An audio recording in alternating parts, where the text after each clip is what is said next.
Hello and welcome back. So this video we talk about the backlight section of the smartphone. So in most cases you receive the phone at the workshop and it has a backlight problem. Okay, so how do you tell it's a backlight problem? In most cases you connect the charger and you feel the phone is vibrating from inside. Okay, after connecting the charger, if it is off, if it is on, you can feel the charging sound. Okay, that is one way. Two, you can try to power on the phone, okay? And when you power on the phone, you feel the vibration from inside. So you know that this phone is working, but it has the backlight problem. Or else, the customer may come and tell you, my phone is working, but I don't see anything on the screen. Or they can tell you, on this phone, they are calling me, they are doing what, but I don't see anything on the screen. So, you know the phone has a backlight issue. So how do you approach this type of repairs? Okay, so once you have these repairs, the first thing that you need to do, one, is you use a new screen. Okay, use a new screen and try to see if you get backlights. So if you get backlights on the new screen, then probably your screen was bad, because LEDs in the screen can also go bad. Okay, and once they go bad, you will need to replace the screen if you cannot repair them, because the screen is very delicate. Okay, so if you put a new screen and still you don't get the backlights, it means maybe your logic board is dead and it needs to be repaired, and basically the backlight section. Okay, so this video we're going to discuss how to repair the backlight section, and I will show you all the connections in the motherboard so that you can better understand. So if you're the person that like this kind of videos, kindly hit that like button, subscribe to my channel. If you have any contribution or a question, you can put it down into the comment section so that I can learn from you, or in a way I can improve in my future videos. Okay, I can learn from you, you can learn from me. We all learn as we grow each other. Okay, let's get started here. So now in most cases, when you get a motherboard like this, the first thing you want to know is, the first thing that you have to do is to identify the backlight section. Okay, and the simplest way to identify the backlight section, you always follow this. Okay, there are always 3 or 4 components in line. They are all together in one place. Okay, and these 4 components, one is a coil, a diode, and small IC. Small IC. The 4th one is a high value cap. Okay, so you always look for these components, and whenever you see them in line, they can be in line like this.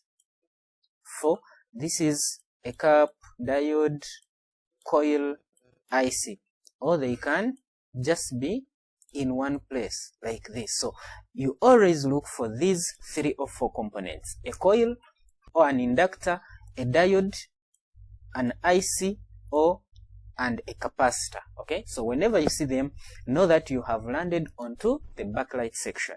Okay, so in my motherboard, where do we see them? Okay, where do we see them? Okay, you can take a look. And boom, here they are. Okay, so this is going to be my backlight section. Why? We have a cap, we have a diode, we have an inductor or a coil, and we have an IC. They are all in line. Okay, and so after identifying the backlight section, now on any schematic diagram, you always, if you open up the schematic diagram and on the hardware solution, you go on the backlight section. So the backlight section will always have a motherboard that has these lines going through it, if you look at the hardware solution, and then also has a key down here that tells you which these lines do. Okay, so you can see for this one, this line is for LEDK. And LEDK stands for LED cathode. Okay, LED cathode. And if you've been in electronics enough, you understand that cathode line is a negative line. Okay, so this is the negative line of the backlight section.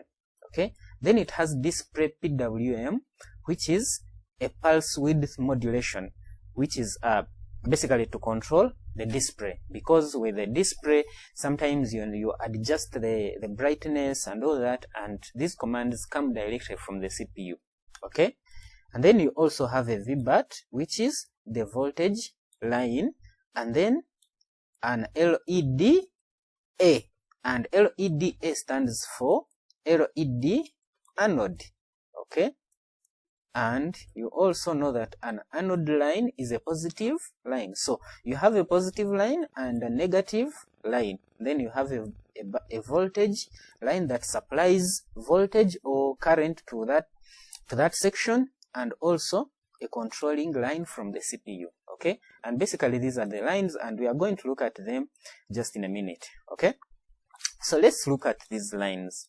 Okay, firstly, we start with the VBAT line. So you can see with the VBAT supplies voltage, okay, to that section, to that circuit. Okay, so you can see with the VBAT, it comes direct from the power IC. This is the power IC. Okay, and it comes like this, no any other component in between, and it gets to this backlight section. Okay, and with this you can see it comes like this through this cap and enters the IC. Okay, now to trace how these lines moves one after the other, component after component, you need to have schematic diagrams, right? And on the other window we have the layout, we have the schematics and the smart board. Okay, now let's look at this. So we look for the schematics and we look for these lines. Okay, so you come to the layout board, you look for one of these components that are in the backline section and copy it. So bring it to the schematics and paste it. So once you paste, you can see this is the backlight. This is the backlight section schematic diagram. So you can see we have VBAT, which is a battery voltage line that supplies voltage to this line, to this circuit. Okay, now it can either be VBAT or VPH depending on the type of phone you're dealing with, but all voltage is 1, 3.7 to 4.2.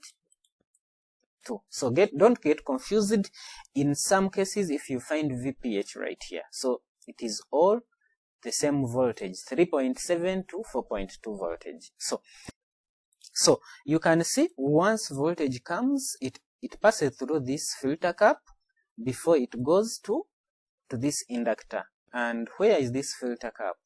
So you come to the schematic, these schematics right here. So we are looking for this cap. You copy this and bring it to the layout and paste it. So you paste it, you can see this is the cap right here. Okay, and if you want to allocate it, this is the cap right here. So voltage comes first through this cap and another connection on the one side of the inductor, and it enters the IC. Okay, so it enters the IC. Okay, let me show you. Okay, so it's connected to the cap and the inductor, and then after the inductor it enters the IC on pin 6, which is VIN, voltage input. Okay, so once it enters the IC, where else does it go? So from the IC it leaves the IC on pin number 4, which is a switching pin, SW, switching pin. So from the switching pin, let's look for this,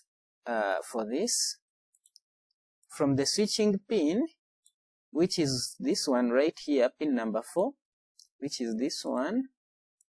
This is the switching pin from which it exits the IC. Okay, so after exiting the IC, so this is it. After exiting the IC, it touches the other side of the inductor and to the diode. Okay, Okay, so let's trace it out. So from this pin, the switching pin, to the other side of the inductor, again to this line, because an inductor measures continuity, okay, and then it enters this diode, okay, and after entering the diode, as you can see, from the diode, a diode is a one-way circuit, okay, this other side, it exits and creates LCM LED, an anode line is formed after the diode, okay, are we together? Okay, so let's look for it from the schematics, okay, so from this side of the coil, it goes back to the other side of the coil, to the anode, sorry, to the diode, and after the diode, this line is formed, which is LCM LED, the positive line or the anode line, okay, and if we look at it in the smart board, let's try to look for it in the smart board. So after switching, it switches from this pin, which is pin number 4. After switching, it goes to this side of the inductor, which also measures as same as this one, and then after here, it gets to the diode, this diode right here, okay, and from the diode, where else does it go? Okay, so from the diode, if you click this side of the diode, you can see a new line is formed, which goes through this cap and this cap, and goes all the way to the screen connector, okay. Let's go back to the hardware solution, okay. So you can see a line form after the diode, okay. It goes through this cap to this cap and all the way down, it joins, it becomes the yellow line. It goes all the way down, where? All the way down to the screen connector, okay, at pin number 50, which is at pin number 50, okay. Okay, so where is this? Okay, so back to the schematics, you can see from the diode, it goes through 1 cap, 2 cap, and if you like, you can copy these caps and find them where they are. The location, you can see this is the cap, so the other one is this cap, okay, and then after this, where do they go? Okay, so you click on LCM LEDA and see where it takes you, okay. You can see this one, LEDA, is connected to the screen connector, okay, this one here. So if you search this on the layout, this is the connector right here, the screen connector, okay. This is how LCM LEDA is formed, the positive line. So how is the negative line formed? Okay, the negative line, which is the LEDK, this line right here, forms directly from the IC, okay. You can see where it comes from the IC. It goes through 1 resistor, 2 resistors, and it forms LEDK, okay. Okay, and from there, it goes all the way to the screen connector also, at pin 1 and 2, okay. And let's look at that. Okay.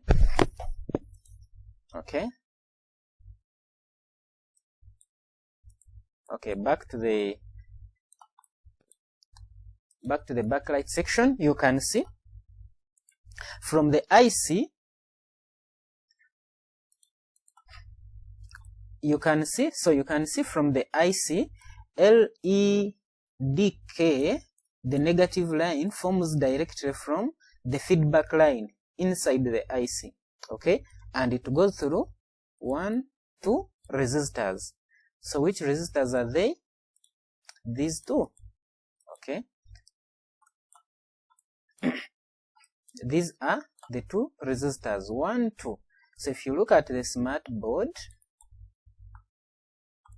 if you go to the smart board, okay, this is the feedback line. So you tap on this line, you can see it goes through 1, 2 resistors.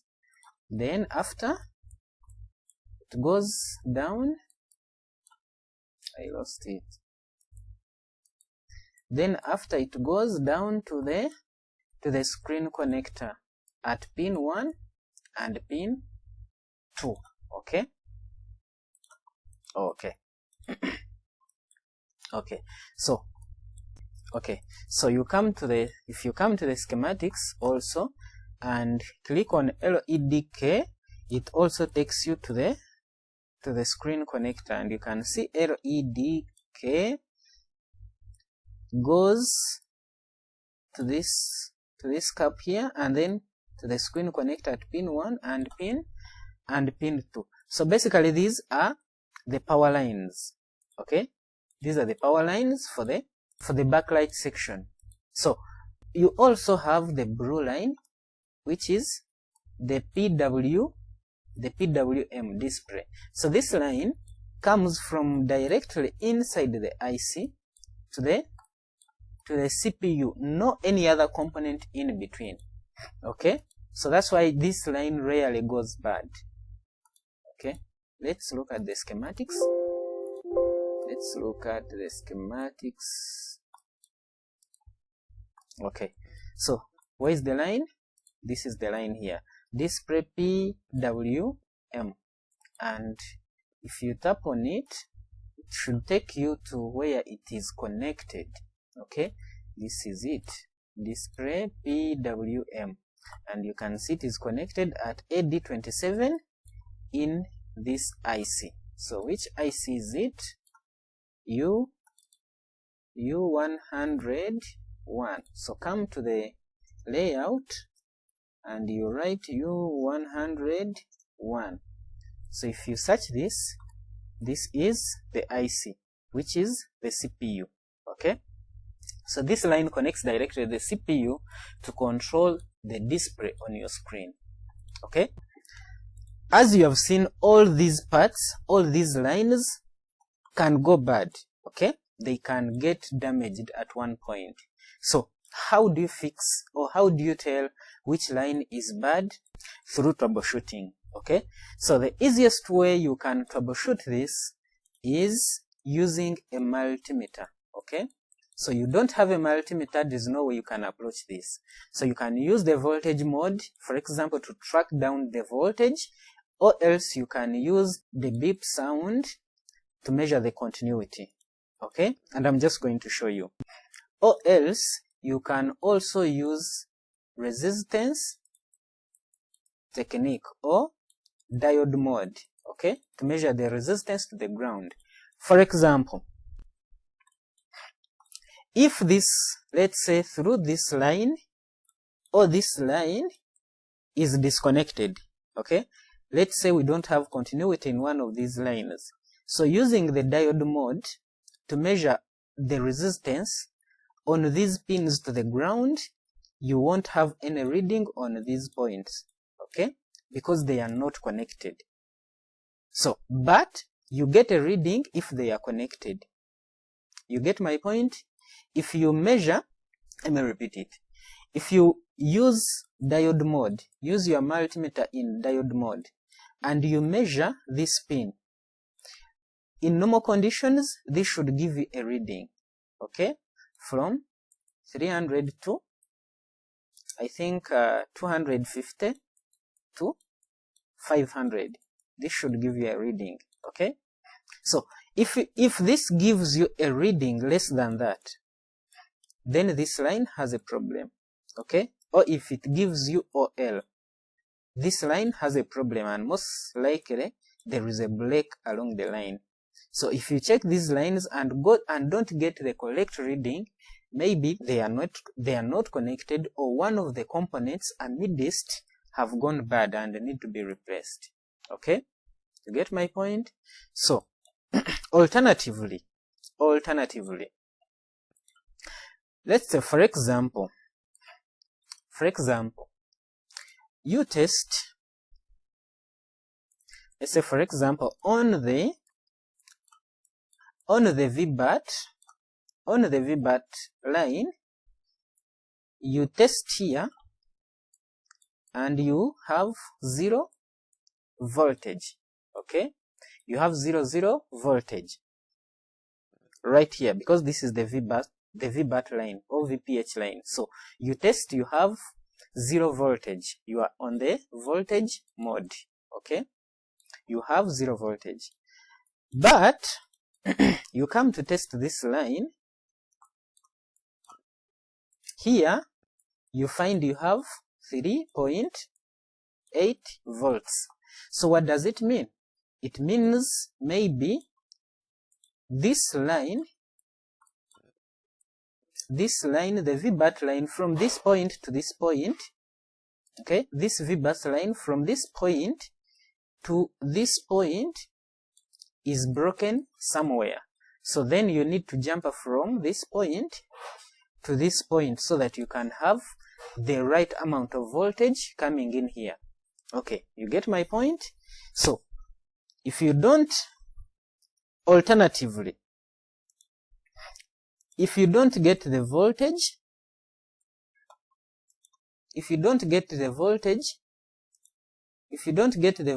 on this line, but you have voltage on this cap, okay, you don't have voltage on this cap, but you have voltage on this cap. So what do? Put your meter in continuity mode and measure, see if you have continuity on these 2 points, because these are supposed to be connected together. If they are not connected, then you need to run a jumper from this point to this point so that you have the voltage restored again. Okay, similarly, all is okay. Let's say all is okay, the voltage enters in, but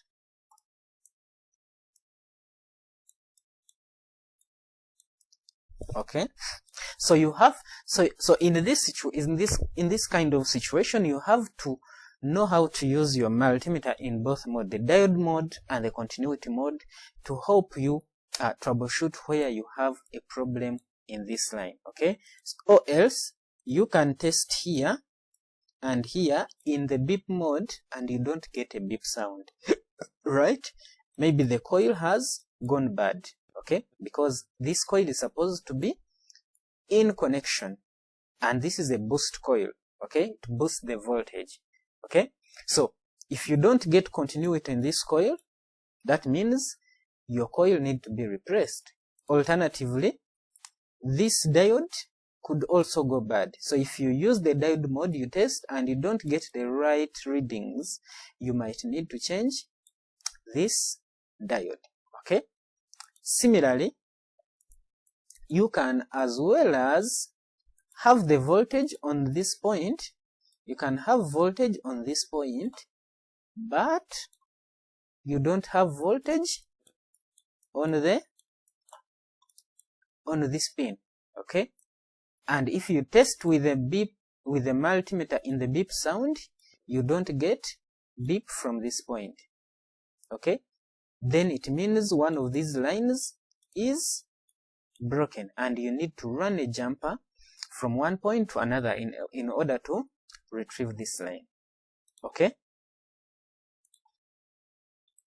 so all these components in this section can go bad. So what you need to do is have to be familiar with your multimeter and how to use it in beep mode in order to trace the continuity. Okay, so you can find you don't have continuity from here to here, and this is just the only jumper that you need to do. Okay, so you can find this line, for example, you don't get the voltage at the connector. Okay, and so you can find, for example, with this line, you don't get the reading in diode mode at the screen connector. Pin 1 and pin 2, you don't get the reading. So it means this line probably is not connected. Okay, so you come to test from here in beep mode to the screen connector, you don't get the beep. Okay, so you come here on this resistor side here, you get the beep sound. Okay, so it means maybe this resistor is not connected with this resistor, or this resistor is not connected with this pin of the IC. Okay, so you have to be familiar with how to use the multimeter in beep sound and diode mode so that you'll be able to troubleshoot where exactly you have a problem, or else you might need to change the IC. And in rare cases, you might also need to rebuild the IC. If everything is clear and still you don't get the backlights, maybe the problem could be from the CPU. Okay, so this is it, guys. Hope you like the video. If you really do, give me a thumbs up and don't forget to share it with your friends. Subscribe to my channel. Bye bye, and I see you in another one.